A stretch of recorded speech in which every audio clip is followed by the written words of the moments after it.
औज़ुबिल्लाहिमिनश्शैतानिर्रजीम बिस्मिल्लाहिर्रहमानिर्रहीम। तो आज हम पढ़ेंगे अल्कोहल, फिनोल और ईथर के आयर स्पेक्ट्रम के बारे में। तो जो हमारे पास सबसे पहले हम अल्कोहल को देख लेते हैं। जो अल्कोहल होता है ना, उसको वो एक किसी भी मोलिक्यूल के साथ ना OH जो लगा होता है उसको अल्कोहल कहते हैं। तो OH लगा होगा यहाँ इस साइड पे, तो उसको अल्कोहल कहते हैं। अब हम देख लेते हैं अल्कोहल अगर फ्री स्टेट में होगा तो उसकी पीक क्या होगी। अगर अल्कोहल एसिड या फिनोल के में होगा, एसिड में भी तो OH होता है ना, जैसे कि कार्बोक्सिलिक एसिड, तो उसकी पीक क्या होगी। ठीक है, अगर OH फ्री स्टेट में होगा तो उसकी पीक होगी 3600 पे हमारे पास पीक आती है शार्प इस तरह की होती है पीक। ठीक है, अगर OH एसिड और अल्कोहल की फॉर्म में होगा, एसिड होगा अल्कोहल होगा, यानी कि एसिडिक फ्री स्टेट में नहीं होगा, तो उसके साथ उसकी पीक आएगी 3300 पे। 3300 पे पीक आती है ब्रॉड। ये देख, हम ऐसे याद रख सकते हैं कि 3600 पे शार्प पीक आएगी और 3300 पे ब्रॉड पीक आएगी। यानी जो पीक ज़्यादा है उस पर शार्प आएगी, पहले शार्प आती है फिर ब्रॉड आती है। ठीक है, अब आगे क्वेश्चन है, can we convert broad peak into sharp peak. क्या हम ब्रॉड पीक से शार्प पीक में कन्वर्ट कर सकते हैं। तो इसका मतलब है कि हाँ जी, हम कर सकते हैं, यस कर सकते हैं।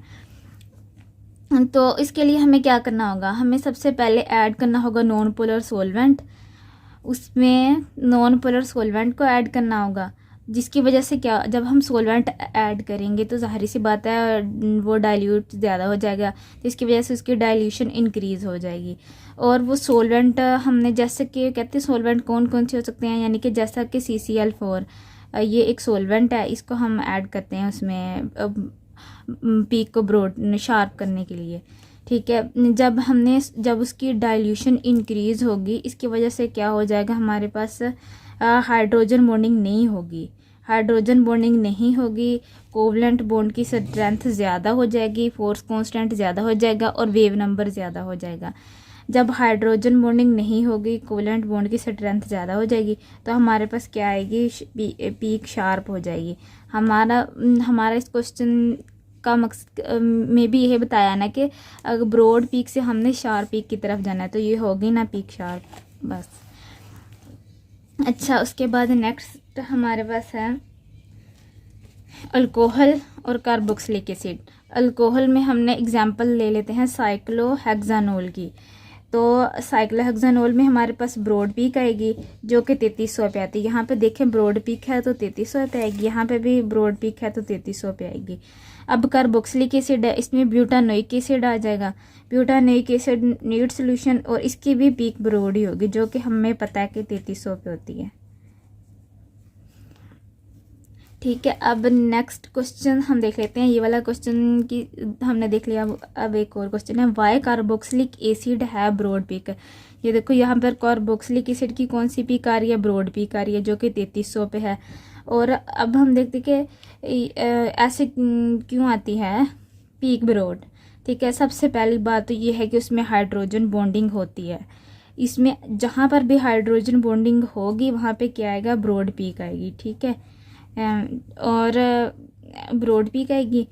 इसकी वजह से हाइड्रोजन बॉन्डिंग होने की वजह से कोवलेंट बॉन्ड की स्ट्रेंथ कम हो रही है। जहाँ पे हाइड्रोजन बॉन्डिंग नहीं हो रही थी वहाँ पे कोवलेंट बॉन्ड की स्ट्रेंथ ज़्यादा हो रही थी। अब जहाँ पे हाइड्रोजन बॉन्डिंग हो रही है वहाँ पे कोवलेंट बॉन्ड की स्ट्रेंथ कम हो रही है, तो इसकी स्ट्रेंथ कम होने की वजह से ये भी कम हो रहा है, फोर्स कांस्टेंट भी कम हो रहा है और वेव नंबर भी कम हो रहा है। तो कार्बोक्सिलिक एसिड का फॉर्मूला तो ये होता है ना, ये ऐसे, यानी कि ऐसे होता है ना, RC डबल बॉन्ड OH। तो जब ये दो कार्बोक्सिलिक एसिड होंगे ना, तो ये जो ऑक्सीजन है ये हाइड्रोजन के साथ कोवलेंट बॉन्ड बना रहा है। ये भी ऑक्सीजन जो है, ये ऑक्सीजन हाइड्रोजन के साथ। नेक्स्ट हमारे पास होगा 1 हेक्सानोल। 1 हेक्सानोल में हम क्या देखेंगे कि सबसे इसके स्पेक्ट्रम 1 हेक्सानोल का स्पेक्ट्रम देखेंगे, ये ओ एल लगा होगा ना यहाँ पे एंड पे, तो ये अल्कोहल ही होता है, ठीक है। तो ये अल्कोहल ही होता है। इसमें ओ एच की पीक ब्रोड आएगी। ये सारे अल्कोहल्स में ना ओ एच की पीक ब्रोड ही आ रही है। सिर्फ अगर हमने उस ब्रोड को शार्प में कन्वर्ट करना है तो हमने पीछे पढ़ा है कि हमें वो सोलवेंट ऐड करना पड़ता है, नहीं तो सारों में ब्रोड ही आ रही है, ठीक है। और ये इसमें हम प्राइमरी अल्कोहल को देखेंगे, और प्राइमरी अल्कोहल होगा, यहाँ पे अल्कोहल तो होगा लेकिन प्राइमरी अल्कोहल होगा। हमारे पास अल्कोहल होते हैं ना प्राइमरी, सेकेंडरी, टर्शरी, तो और वही होगा। और sp3 की CH अटैच को देखेंगे, CH2 की बेंडिंग को देखेंगे, CH3 की बेंडिंग को देखेंगे। CH2 की बेंडिंग का भी हमने पढ़ा था, एक आती है 1460 पे और एक आती है 720 पे, और जो CH3 की बेंडिंग आती है 1465 पे और 1375 पे, ठीक है। फिर ये आपस में इनमें 1460 वाली और 65 वाली ओवरलैप कर जाती है इस तरह से। और लॉन्ग चेन बैंड जो होगा वो भी 720 पे आएगा। तो कार्बोनिल की वो देखेंगे पीक। तो इसमें ये सारी चीज़ें देखेंगे 1 हेक्सानोल वाले स्पेक्ट्रम में। लास्ट पे जो इम्पोर्टेंट चीज़ है हमारे पास वो कार्बन ऑक्सीजन है। कार्बन सिंगल बॉन्ड जो ऑक्सीजन है, और जो हमारे पास अल्कोहल होगा ना, अल्कोहल, उसमें ये वाली पीक आएगी, इसकी CO की ये वाली पीक आएगी। ये इम्पोर्टेंट है। इस क्यों इम्पोर्टेंट है? क्योंकि इसकी वजह से हमें पता चलेगा कि ये अल्कोहल जो है वो प्राइमरी है, टर्शरी है या सेकेंडरी है। इसको हम एक नेक्स्ट वीडियो में डिस्कस करेंगे कि कैसे हम इन तीनों को डिस्टिंग्विश कर सकते हैं अल्कोहल को इसकी CO की वजह से। 1200 से 1000 तक हम कौन कौन सी पीक की वजह से इनको डिस्टिंग्विश कर सकते हैं। आगे नेक्स्ट हम देखते हैं ईथर को। यहाँ पे हेक्सानोल तो हमने देख लिया, अब ईथर को देखते हैं। ईथर में क्या हो रहा है हमारे पास, ठीक है। तो इसकी पीक आएगी सबसे, इसमें तो सिर्फ एक ही पीक का काम है, वो है CO वाली, ठीक है। बस इसको याद रखना है। और 13 वो कौन सी पीक आएगी इसमें? 1300 से 1000 वाली CO में ये वाली पीक आएगी। यहाँ पे ऊपर हमने देखा था ना कि अल्कोहल की बात कर रहे हैं हम, तो वो 1260 से 1000 पे आ रही है। और अगर ईथर की बात कर रहे हैं तो वो 1300 से 1000 पर आ रही है, ठीक है। और जो ईथर को ऐसे लिखते हैं, ये इसका मतलब कि स्ट्रक्चर होता है, फॉर्मूला होता है। और जो CO की हम कंपैरिजन कर लेते हैं, देख लेते हैं कि जो CO की पीक होती है ना वो ईथर में कैसे हमें पता चलेगा, अल्कोहल में कैसे पता चलेगा।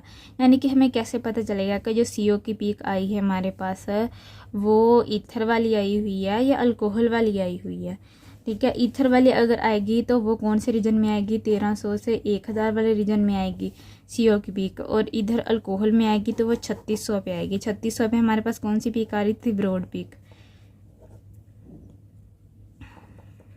पीक आ रही थी, ठीक है। और एक लास्ट में एक हमारे पास क्वेश्चन है, उसमें वो कह रहे हैं कि कार्बोक्सिलिक एसिड में क्या होगा। यानी कि कार्बोक्सिलिक एसिड है हमारे पास, हमें कैसे पता चलेगा? ये कार्बोक्सिलिक एसिड का फॉर्मूला है RC double bond O CO। ये देखो ये COR है ना। अब ये कैसे पता चलेगा कि ये अल्कोहल वाला है, कार्बोक्सिलिक एसिड वाला है या ईथर वाला है?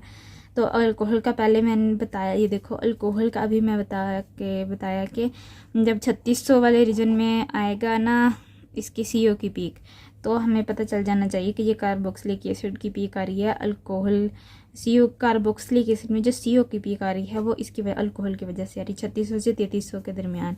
और जो कार्बोक्सिलिक एसिड होगा उसकी आएगी 1800 के रीजन में आनी चाहिए, और जो ईथर होगा उसकी आनी चाहिए हमारे पास 1300 से 1000 के रीजन में। 1300 से 1000 के रीजन में देखें, ये लिखा भी हुआ है यहाँ पे।